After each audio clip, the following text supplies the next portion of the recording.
a lot of people struggle with staying motivated. Are you saying that based on the words you speak, you can self-motivate yourself? Excuse me. Yes. Yes. Well, my name is Barbara Ann Boyd. I'm going to say meditation. Okay. But I can't say if I look back, I think I just go there anyway. So let me ask you this. What do you mean by a higher state of consciousness? What do you mean? I think that most people have a certain level of consciousness, but in our conversation, it seems as if you've gone below the surface to another layer, well, probably several layers deeper, right? And what inspired you to look deeper? Because most people just follow like sheep, right? This is what everybody else is doing. Everybody thinks this way. We're supposed to clock in, clock out, look at TV, come back, be happy, and that's life. That's not your angle. Okay, so now I can answer you. I feel that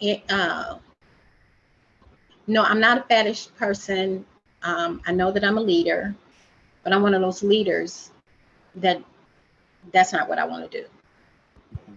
So I'm not trying to lead anybody. And I find that when people start to go deep and do self-examination, it's probably because there's been some pain in your life.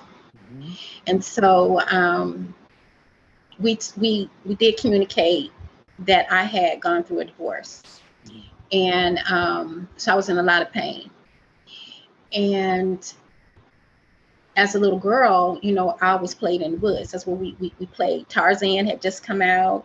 Right. And so we used to go in the woods and swing on the vine. So I went back to my little girl, my little child self. So I went into the woods.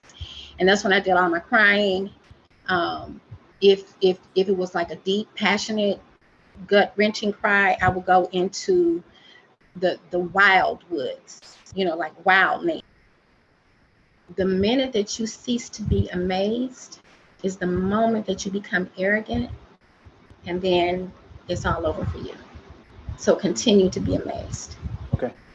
No matter how much you quote are advanced of someone else, but it's really where you're supposed to be at that time. And we still are just, you will never know. Consciousness is incomprehensible. Okay, I'm going to ask, this is sort of like a random question. So with consciousness, name of the podcast is Motivation and Confidence. A lot of people struggle with staying motivated. Are you saying that based on the words you speak, you can self-motivate yourself? Excuse me. Yes. Yes. So why do people have that self-doubt in their mind to where it's easier to speak self-hate as opposed to elevation? It's more people will commonly say what they can't do as opposed to what they can do, or even just put it out there. It's programming. It's programming. Explain. Everyone has been programmed to believe something about themselves or something about someone else.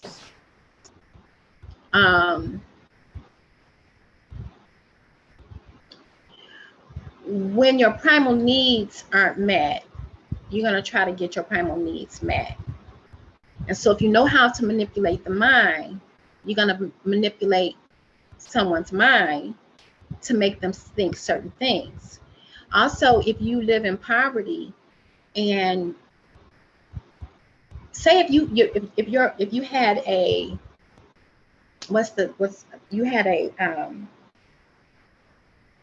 a success mentality, right?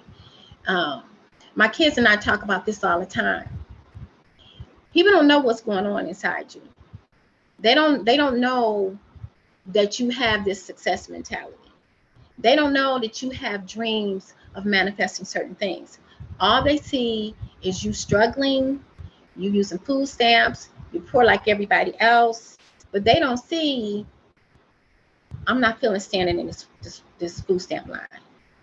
They don't see I don't like standing. I don't want to be around smoke. I don't want to be around, all of that. And I'm speaking this not not to be judgmental, but everybody has a sense of where they want to live and be. So it is hard to be in an impoverished environment and keep yourself focused.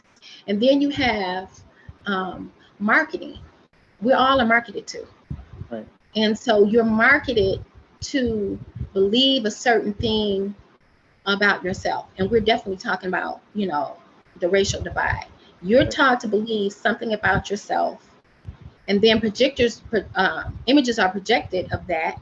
And then I think was a Hitler said, if you tell a lie long enough, the people will begin to believe it.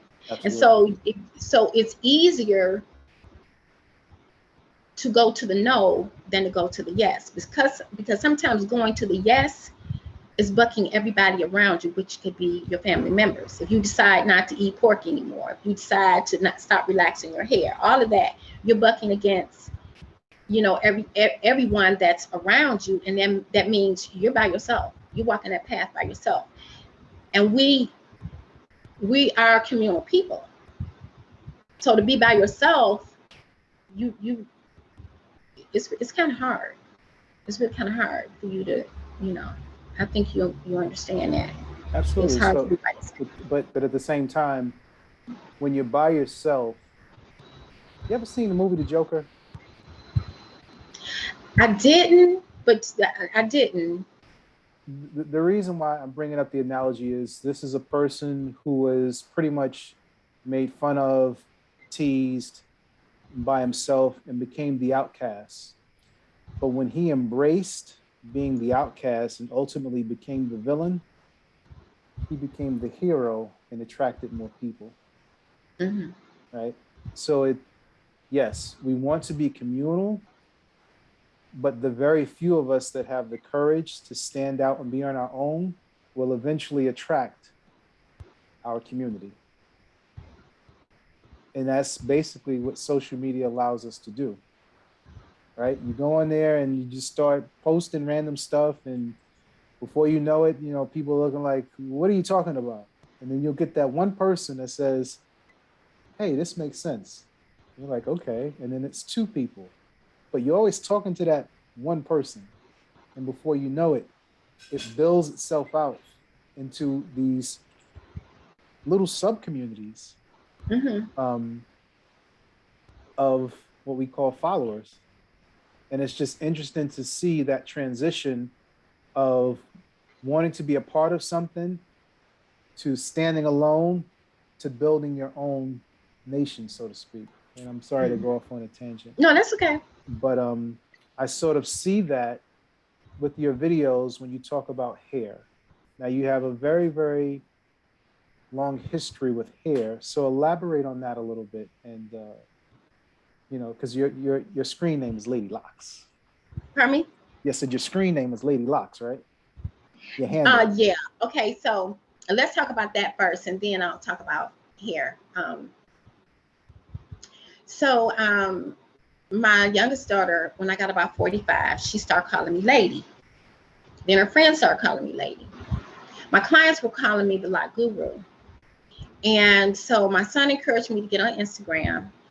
And so someone had Lady Lock, someone had Lock Guru, but nobody had Lady Lock Guru. So I wasn't trying to be a guru. You're your own teacher. So that's how that happened. The reason why my clients were calling me the Lock Guru, I'm trying to see where I want to start. So I grew up in the 60s, 70s. That was the prime. So Black women were going natural. I remember, I think it was a Black nationalist where I lived.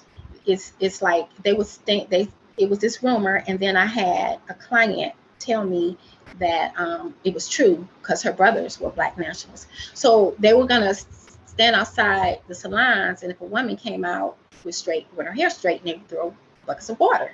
It's like, really? Yeah. And I was talking about 14, and I always went back and forth, with natural. But so what happened, I went through a divorce, I had 5 children. I already was doing my own hair because he had gotten laid off, and so I started doing my hair, and then I started cutting my son's hair.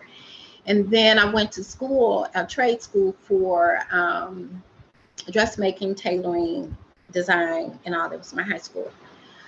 But I was a housewife, so I had a high school education, so I had to try to figure out how I was going to, feed my children.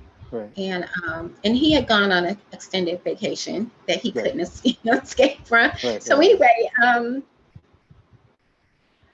that still voice said, because I was one of Jehovah's Witnesses at the time too. So none of this, it wasn't 2 years later, and I was like, oh, what was that about?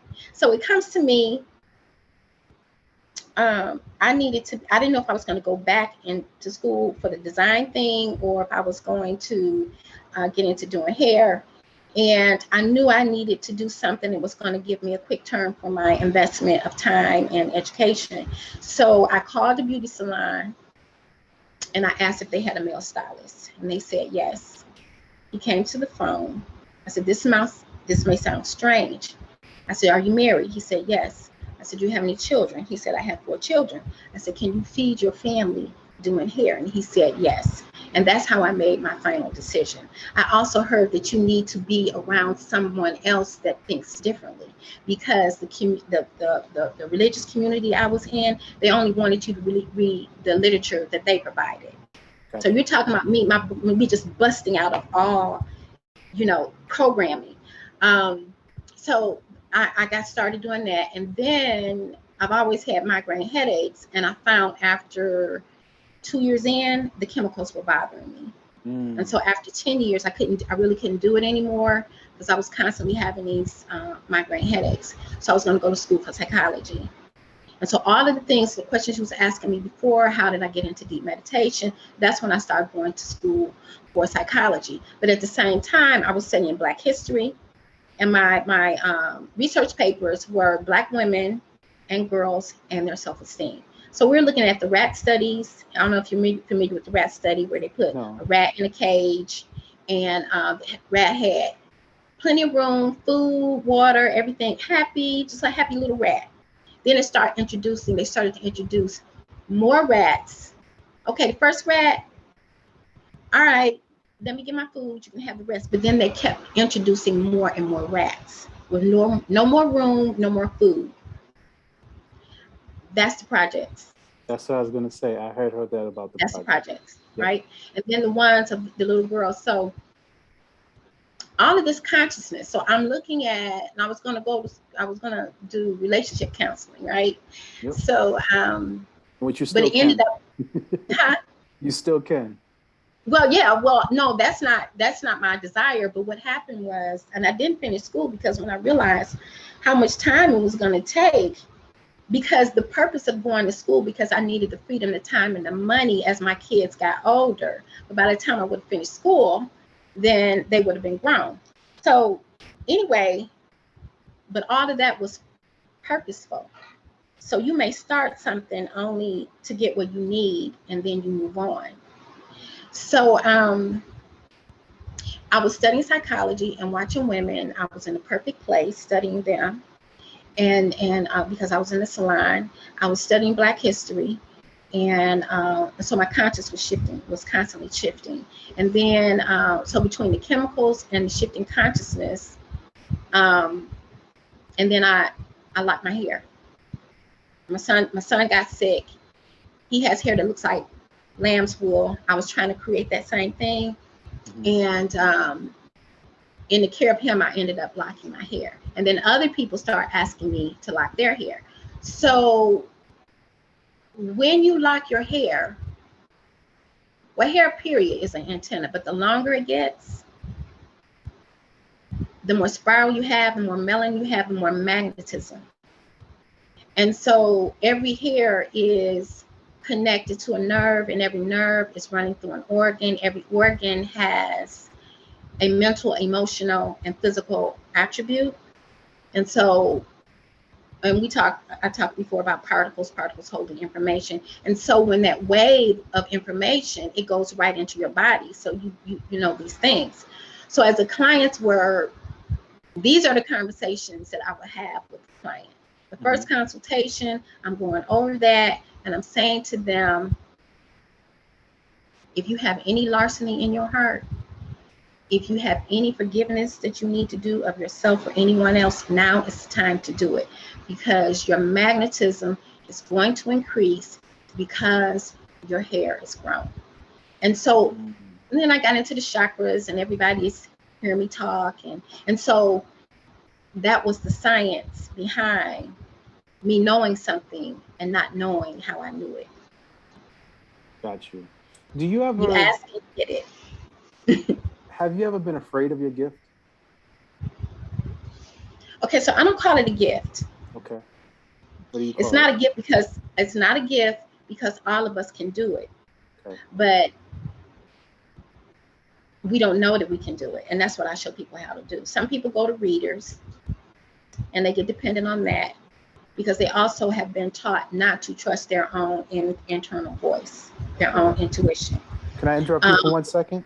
I went to a reader about 3 years ago, and she's like, give me your palm. And she got ready to read my palm, and she looked at me and she said, what are you doing?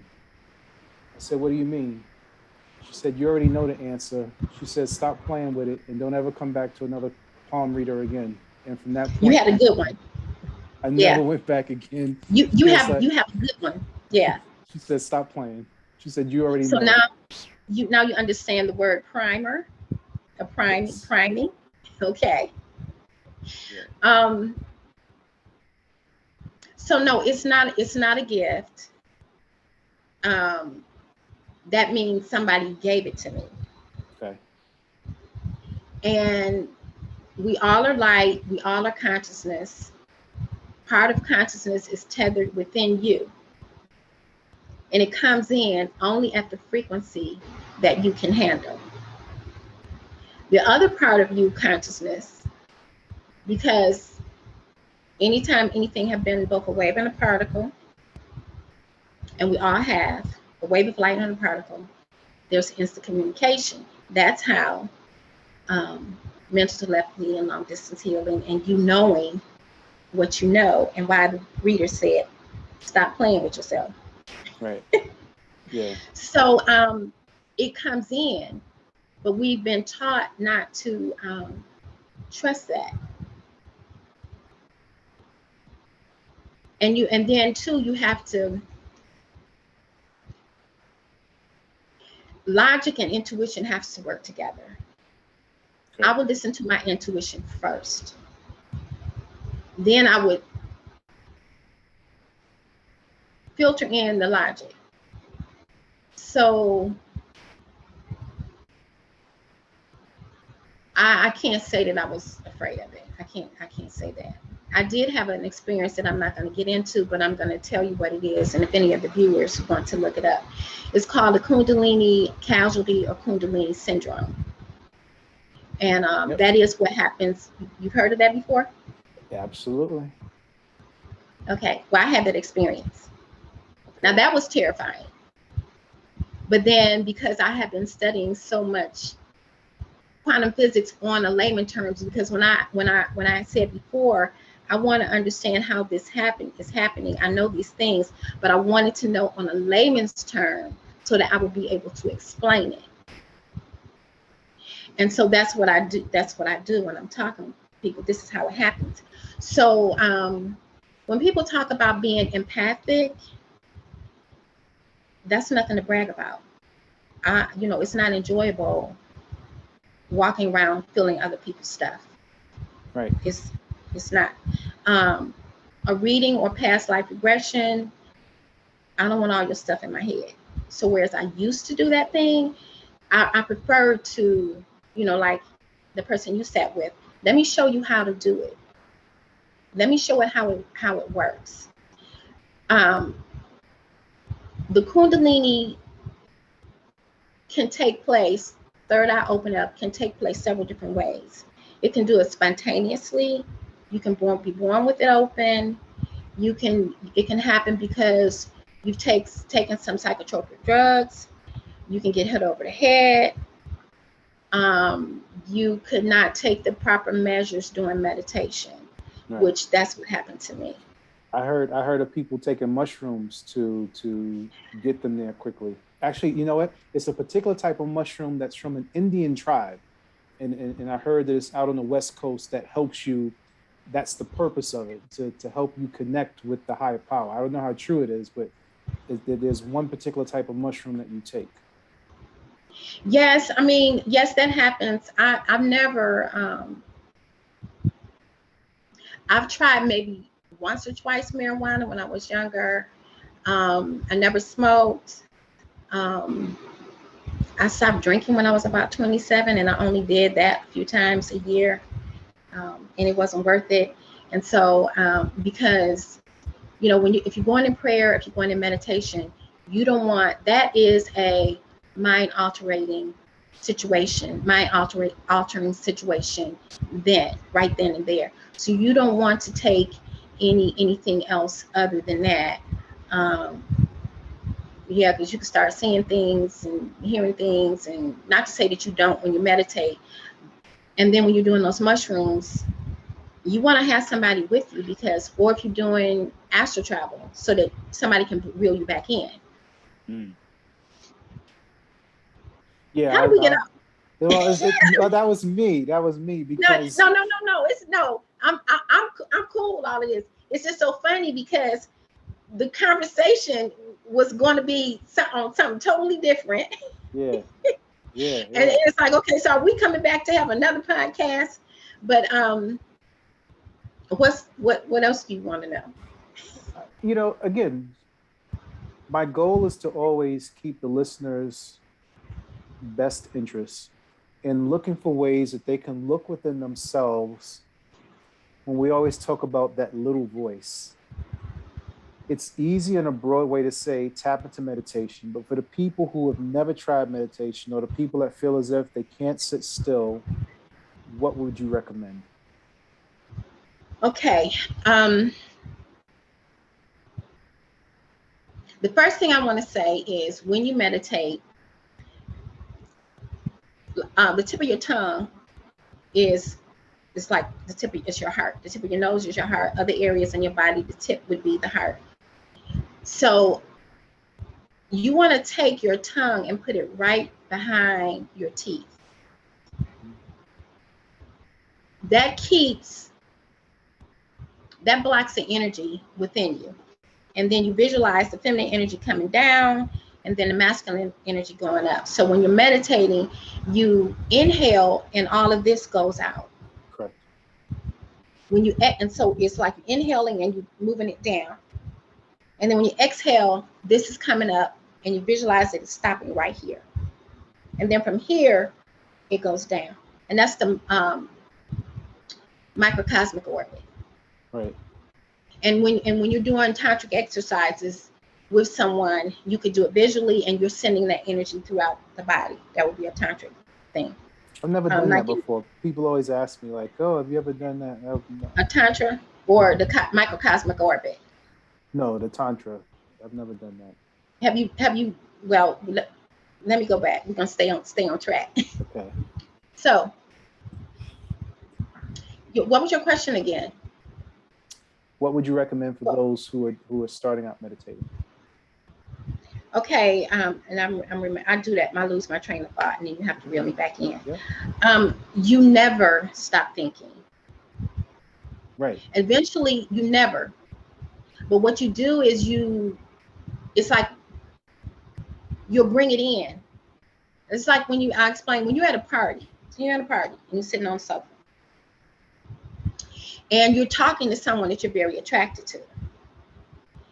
But all around you, you might hear a glass clinking, you might hear some laughter, you hear the beat, you hear all of those things, but your focused attention is on that individual. That's kind of how it is when you meditate. And then there'll be brief moments when it's just total silence. The more you try to fight the noises, it's like anytime you resist, the more something persists. Just relax. It'll happen in time. Just be still and don't try to force it.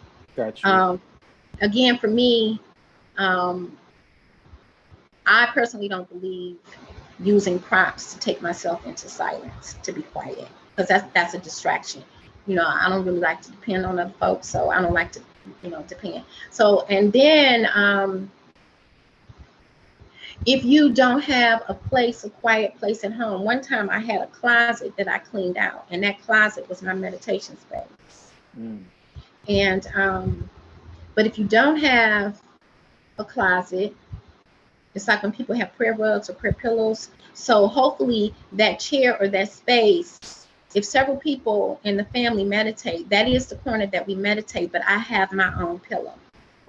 Because you build up, we talked about particles and leaving particles behind. You leave those particles built up that space. So that space is designated for that. It's not for putting books in. It's not for sitting and watching television. That space is for that purpose. So if you're sharing that space in the corner for meditation, that means when you go to meditate, you take your pillow. When your wife does it, your children does it. That's that. Also, any object that you have, you might have crystals and gemstones on your table. Your Tibetan bowl or your singing bowl. Those are your items. They have your particles on it. I suggest that you don't allow anybody to touch it. It's your stuff. It's your particles, your energy. So you don't let anybody touch your things. Don't freak out if they do, but yeah, you don't want to do that. Gotcha. Because all of this is very sacred and it's in tuning to your vibration. So you don't want to put someone else's vibration on it. Absolutely. Now, do you teach meditation techniques? I used to. This is what happened. One of the gentlemen that he didn't introduce me to it, but he gave me my first chakra book. And in that chakra book, I can't remember what page it's on. It talked about the Kundalini syndrome. And that the Kundalini syndrome is sort of like schizophrenia, and it's temporary. I have a family member very close to me that has schizophrenia. So I didn't want to be responsible for that. So my clients would hear me talking and they kept calling me teacher, which I don't like that, but they kept calling me. So I go into the back room and it just came to me, why are you keeping the knowledge to yourself? So then I went back and said, oh, we can start a spiritual book club.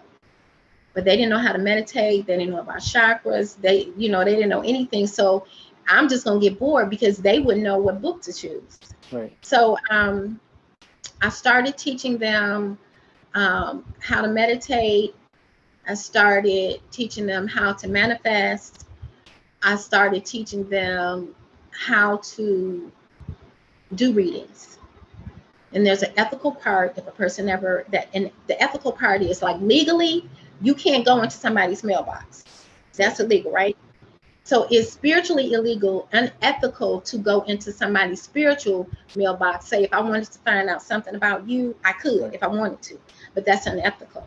Now, if it was something that related to me, like which I didn't do this, but what am I to expect in this podcast with Tommy Danger? Then it's about me. It's not about you. You see what I'm saying? Other than that, it's unethical to do that. So I was teaching all of that, but then I had the Kundalini experience. Okay. So everything, if it was talking about quantum physics, atoms, metaphysics, manifesting, the way that energy follows thought, you projected your energy into the other room, because you got to go to get some water. Your thought is already out there. So it's just a magnetic pull that is so, the frequency is so low, if you would call it a frequency, you don't feel it. You don't necessarily feel it. So what happened to me when that happened, everything that I had taught I experienced it. Mm. And so what I would say is, you know how a television, at least I don't know if they do it now, but you could turn down the screen so you can't see the visual, and you turn down the audio so you can't hear. Right. But it's still on. Right. If you touch it, you can feel the vibration. It's still on. So that's happening to everyone, but it's, in most cases, it's turned down. You see what I'm saying? Mm-hmm. I turned it all the way up. Okay. So it's like loud. Right. And it's glaring. Okay. But over the years, it started to come down. So what do you teach now? Well, Mr. Danger, I'm teaching you right now. But I mean, for the listeners who may want to reach out to you and learn more about the experiences that you have to share, if it were a structure, what would it be? I don't do that formally anymore. It's really it's overwhelming. Mm-hmm. And you know, you're a performer. I don't know if you've ever been on stage, but I think you may know when you perform how exhausting it is, giving all your energy out to a crowd. Yes. And then for you to take, and I can't listen, there is no amount of money that you could pay me to teach what I know. So basically, you're giving away for pennies, which I don't mind. It's just that don't waste my time. Right. And that's what happens. So it's better for me, for anybody that's listening, and it's not about me trying to get followers, because I do this because I have to release this energy. I'm a seasoned woman, so I got to leave something behind. So there's things that I leave that I talk about on Instagram. Then I'll do series of posts. So they would just have to follow me, and if they can get bored and unfollow me, or they can stay with me, and every now and then they'll get, you know, some information. But my clients hear it all the time. Okay. This is what we talk about. We don't talk about hairstyles. We don't talk about fashion. We talk about health. Before the pandemic, I had a whole library on health and herbs and stuff like that. And so generally, when a client comes to me, I'm asking them, because legally I can't do that, because I need to know what's going on with your hair. So, right. You know, if you're menopausal, or if you're on medication or anything like that, I need to know that. I don't do chemicals anymore, but I see certain things happening in a person's body. So I'm recognizing, say, for instance, if a woman is thinning, a woman or man, but usually I'm doing women. If a woman is thinning in her crown, I'm going to be asking her, how much protein are you eating? How's your digestive system? Because that's the area in the crown where you digest protein. And after age 45, it's the hydrochloric acid, you're not producing as much. And so that means you're not getting a lot of protein. If I see overall thinning, I'm asking them, you know, are you menopausal? You got anything going on with your thyroid? And then I'm gonna make suggestions. The thing about it is, I see a client generally, let me say on average every 3 weeks. Sometimes it's like every 2 weeks. So let's just say average every 3 weeks. I see them more than they see their doctor. They tell me more than they tell their doctor. And I have a certification in holistic health and aromatherapy. And I did that not because I did it because I wanted to be able to take care of myself. Okay. But I'm also looking at that with a client. When you come in the door, there's things on your face. I'm looking at your colon when I'm looking at your lips. I'm seeing a bump on your nose or here. So I'm know this is your lung and this is your nose. I'm seeing the stress in your eyes. So I'm looking at all of that. And so if the woman is not comfortable with sharing that information with me, you know, like what medications they're on, then I said, okay, if you come, you know, a few minutes early, there's books on the table, you go to the index, you look up your condition, and then maybe something in there can help you. And then one young lady said, I know if I told you, you probably could help me better, but I'm not ready yet. I said, so, just look at the books. Nice. So So, for the people who want to follow you online, what is your IG handle?